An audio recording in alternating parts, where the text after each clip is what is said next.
जिस दिन चारों बेटों को होली के समय घर आने का मौका मिलता तो तीनों जेठानियां सुबह से शाम तक घर का सारा काम करके दिखाती और राधिका से कहती, तुम आराम करो। लेकिन राधिका उनकी इस चाल को समझ नहीं पा रही थी। चारों बेटे जब अपने पिता के साथ घर आते तो राधिका टेलीविजन देखती हुई मिलती और बाकी घर की तीनों बड़ी बहुएं घर का काम करती हुई मिलती। एक रसोई में खाना पकाती हुई तो मिलती, दूसरी घर के सारे कपड़े धोती हुई तथा तीसरी झाड़ू पोछा लेकर फर्श की धुलाई करती हुई। सासू माँ अपने पति और अपने चारों बेटों के सामने अपनी तीनों बड़ी बहुओं की तारीफ करती और कहती, राधिका तो एक नंबर की निकम्मी है, कामचोर है, बिल्कुल काम नहीं करती घर का। उसे तो बस बैठे बैठे बिस्तर पर खाना चाहिए। हम तो पछता रहे हैं राघव की शादी राधिका से करके। एक माँ की बातों पर हर बेटा विश्वास कर लेता है। उस घर में भी ऐसा ही चल रहा था। छुट्टी खत्म होते ही जब उनके बेटे वापस स्टेशन जाने लगे तो राधिका को वापस घर के कामों में झोंक दिया जाता। वो बेचारी राधिका दिन पर दिन दुबली पतली और कमजोर होती जा रही थी। तीनों बहुओं का जब मन करता तो अपने मायके घूमकर आ जाती, लेकिन राधिका पर पाबंदी लगा रखी थी। यहाँ तक कि वो फोन पर भी अपने माँ बाप और भाई से भी बात नहीं कर सकती थी। सामने एक आरती नाम की पड़ोसन थी। वो राधिका पर हो रहे अत्याचार और जुर्म को अपने घर की बालकनी से देखा करती थी। एक दिन उसने राधिका की वीडियो बनानी शुरू कर दी। जब भी राधिका को डांटा या उसे दुत्कारा जाता तो उसकी पड़ोसन जल्दी से वो सारे कारनामे अपने मोबाइल में कैद कर लेती। एक दिन समय निकालकर आरती नई दिल्ली रेलवे स्टेशन पहुंची। राघव तंदूरी रोटियां भट्टी से निकाल निकाल कर तवे पर रख रहा था। आरती ने किसी तरह से बाहर खड़े होकर इंतजार किया। 2 घंटे बाद जब राघव अपना पसीना सुखाने के लिए रेस्टोरेंट से बाहर आया तो आरती ने इशारा करके उसे अपने नजदीक बुलाया। राघव ने तुरंत पहचान लिया। आरती दीदी, आप यहाँ हमारे रेस्टोरेंट में? तब आरती बोली, मैं अपने मोबाइल में तुम्हें कुछ दिखाना चाहती हूँ, मगर इस बात का जिक्र किसी से न करना, और मैं तुम्हें एक सलाह भी दूंगी। तुम्हें मेरी सलाह माननी पड़ेगी। राघव ने जब आरती के मोबाइल में राधिका का वीडियो देखा तो चौंक गया। उसे उम्मीद नहीं थी कि उसकी तीनों भाभियां मेरी माँ के साथ मिलकर मेरी पत्नी राधिका से घर का सारा काम करवाती हैं। ऐसा वीडियो देखकर राघव का कलेजा फट गया। तब आरती ने कहा, मैं तो ऐसा दृश्य रोज देखती हूँ, मगर तुम्हारी माँ पत्थर दिल है और तुम्हारी तीनों भाभियां भी किसी जल्लाद से कम नहीं है। इन चारों को सबक सिखाना जरूरी है। आरती ने राघव के कान में कुछ बताया और स्टेशन से बाहर चली गई। राघव जल्दी से स्टेशन के बाहर आया। वहीं दूर राधिका खड़ी हुई थी। राधिका अपने पति राघव को देखकर सीने से लिपट गई और बताया, मेरे माता पिता ने मुझे विदा करते हुए कहा था कि अपने ससुराल में सबका सम्मान करना, बड़ों की सेवा करना। भाभियां माँ समान होती हैं और सासू माँ देवी। इसलिए मैं चुपचाप बिना शिकायत के सबको खुश रखने के लिए घर के काम करती रही। राधिका ने अपने आंसू पोंछते हुए कहा। आरती भाभी ने रेल की 2 टिकट दी है और साथ में 5,000 रुपए भी दिए हैं। राधिका ने अपने पर्स से एक कागज निकालते हुए राघव को दिया और बताया, आरती भाभी ने कहा है इस पते पर आज ही पहुंचना है। राघव राधिका का हाथ पकड़े जल्दी जल्दी प्लेटफॉर्म संख्या नंबर 6 पर पहुंचे। रेलगाड़ी चलने ही वाली थी। दोनों उसमें सवार हो गए। राधिका पूछने लगी, मालवीय नगर आने में कितना समय लगेगा? तब राघव ने बताया, मैं भी पहली बार जा रहा हूँ। शायद वहाँ पर आरती दीदी का पुराना मकान है जो अब खाली पड़ा हुआ है। 6 घंटे के लंबे सफर के बाद दोनों मालवीय नगर रेलवे स्टेशन पहुँचे। पता खोजते खोजते वो आरती के पुराने मकान पर पहुँचे। मकान मेन रोड पर था, लेकिन दूर दूर तक ना कोई बस्ती ना कोई इंसान। लेकिन सड़क पर आते जाते टूरिस्ट बसों को देखकर राधिका ने कहा, तुम तो रेस्टोरेंट में काम करते करते हलवाई का सारा काम सीख चुके हो। आरती दीदी ने कहा था राघव से कहना वहाँ एक ढाबा खोल ले, खूब चलेगा। थोड़े दिन परेशानी जरूर होगी, लेकिन बाद में सब ठीक हो जाएगा। तभी आरती का फोन राधिका के मोबाइल पर आया। हाँ राधिका, तुम लोग ठीक ठाक पहुंच गए मालवीय नगर? ये पुराना मकान हमारा ही है, बरसों से खाली पड़ा हुआ है।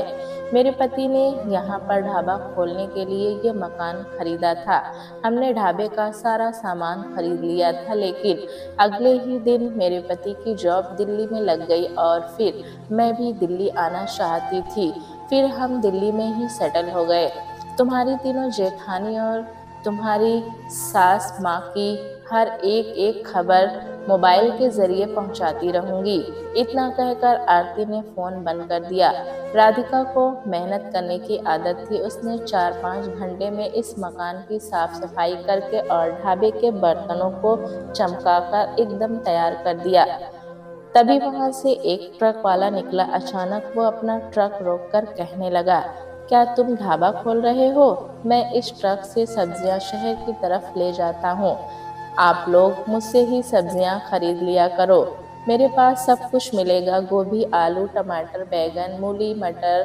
आटा नहीं मिलेगा, इसलिए तुम्हें मैं यहाँ से 3 किलोमीटर दूर एक दुकान बताता हूँ।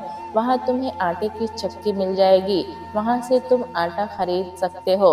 अब राघव की सारी समस्या सुलझ चुकी थी। राधिका ने तुरंत खाना पकाना शुरू किया और राघव ने बेचना। ढाबा देखकर आने जाने वाले वाहन वहां पर रुकने लगे। राघव ने खाने की एक लिस्ट ढाबे के बाहर चिपका दी ताकि किसी को बार बार सब्जी और रोटी का भाव न बताना पड़े। रात के 10 बज चुके थे तब आरती का फोन राधिका के पास आया। आरती ने बताया, तुम्हारे घर पर तो महाभारत हो रही है। तुम्हारी तीनों जेठानियां आपस में लड़ रही हैं। घर का खाना कोई नहीं बनाना चाहता। सासू माँ चीख चीख के पूरे घर में शोर मचा रही हैं। सबसे कह रही हैं, ढूंढो, राधिका को ढूंढो। शायद तुम्हारे मायके में भी फोन किया मगर वहां से भी तुम्हारा अता पता नहीं मिला। तुम दोनों अपनी मोबाइल की सिम निकाल दो ताकि किसी को पता न चल पाए कि तुम दोनों मालवीय नगर में अपना ढाबा चला रहे हो। अब तुम्हारी और मेरी बातचीत कभी नहीं होगी। अपना ख्याल रखना। और फिर आरती जी का फोन कट गया। राधिका ने जल्दी से मोबाइल से अपनी सिम निकाल दी और राघव ने भी। अगले दिन ट्रक वाला सब्जी लेकर फिर आया। तब राघव ने कहा, हमें 2 नई सिम चाहिए, नए नंबर की। तब ट्रक वाले ने कहा, आधार कार्ड की जरूरत पड़ेगी, लेकिन फिर कहने लगा, कोई बात नहीं, मैं अपने आधार कार्ड से सिम ले आऊंगा। आप लोग चिंता मत कीजिए, बस आप लोग मुझसे सब्जियां खरीदते रहिए, मेरी ऊपर की कमाई हो जाएगी। मैं ये सब्जी आज़ादपुर मंडी में ले जाता हूँ। मालिक ने मुझे दिहाड़ी पर रखा हुआ है। आप लोग मेरी कच्ची सब्जियों के बदले में मुझे पका पकाया खाना खिला दिया करो। राघव और ट्रक ड्राइवर में सहमति हो गई। पूरे 3 साल बीत चुके। राघव ने राधिका से कहा, रात दिन ढाबा चलने की वजह से हमने अब बहुत पैसा इकट्ठा कर लिया है। मैं चाहता हूँ शहर में हम अपना नया मकान खरीद लें। जब हमारे अपने बच्चे बड़े होंगे तो उन्हें रहने का ठिकाना मिल जाएगा। राघव और राधिका ट्रेन में बैठकर शहर चले आए। वहीं रास्ते में उन्हें अचानक उनकी पड़ोसन आरती टकरा गई। आरती उन दोनों को देखकर बहुत खुश हुई और बोली, ये 3 साल तुम्हारे कैसे बीते? तब राधिका ने कहा, भाभी जी, अच्छे बीते। रात दिन ढाबा चलता रहा, हमें तो बिल्कुल फुर्सत ही नहीं मिल रही थी। हमारे ग्राहक बढ़ते ही जा रहे थे। अब हम शहर में एक नया मकान खरीदने आए हैं। आरती कहने लगी, अगर तुम्हें मकान ही खरीदना है तो अपनी सासू माँ का मकान ही खरीद लो, क्योंकि उनका मकान बिकने वाला है। मेरे साथ चलो, मैं तुम्हें रास्ते में सब समझाती हूँ। आरती उन्हें अंबेडकर नगर के एक प्रॉपर्टी डीलर के पास ले गई। प्रॉपर्टी डीलर ने बताया, हमारे पास एक मकान बिकाऊ है। वो मकान दिनेश मिश्रा के नाम पर है। उनके घर में रोज 3 बहुओं के आपसी झगड़े होते हैं और उनके तीनों बेटे अपनी अपनी पत्नी की तरफदारी कर रहे हैं। उनके तीनों बेटों ने फैसला लिया है कि मकान बेचकर आपस में बंटवारा कर लिया जाए ताकि सब लोग अपना अपना घर संभालें। दिनेश मिश्रा जी और उनकी पत्नी मालती जी अपने मकान की कीमत पूरे 30 लाख रुपए बता रही हैं, लेकिन इतनी बड़ी रकम अंबेडकर नगर में किसी के पास नहीं है, इसलिए उनका मकान अभी तक बिक नहीं पा रहा है। तब आरती ने कहा, राधिका, तुम ये मकान खरीद लो, कुछ पैसे कम पड़े तो मैं तुम्हें दे दूंगी। तब राधिका ने कहा, हमारे ऊपर आपका पहले ही बहुत एहसान है। आपने जो हमें ढाबा दिया, सच मानो वो ईश्वर की कृपा है। 10,000 रुपये हमने प्रतिदिन कमाए हैं, कभी कभी तो कमाई ज्यादा निकल जाती थी। रात के 12 बज जाते थे हमें जागते जागते, लेकिन ग्राहक आते ही रहते थे। इसलिए अंबेडकर नगर में 30 लाख का मकान खरीदना हमारे लिए कोई बड़ी बात नहीं है। राधिका ने प्रॉपर्टी डीलर से कहा, हम आपको कल तक 30 लाख रुपए दे देंगे। आप दिनेश मिश्रा जी ये मकान खरीद लीजिए, फिर बाद में कागज हमारे नाम कर दीजिएगा। उसी दिन राघव और राधिका तुरंत मालवीय नगर चले गए और रुपए लेकर प्रॉपर्टी डीलर के घर पहुंच गए। 2 दिन बाद दिनेश मिश्रा जी ने अपनी रकम लेने के बाद वो मकान प्रॉपर्टी डीलर को बेच दिया। इस काम के हो जाने के बाद राघव और राधिका को प्रॉपर्टी डीलर वाले ने अपने पास बुलाया। प्रॉपर्टी डीलर ने वो मकान राधिका के नाम कर दिया और अपना कमीशन मांगने लगा।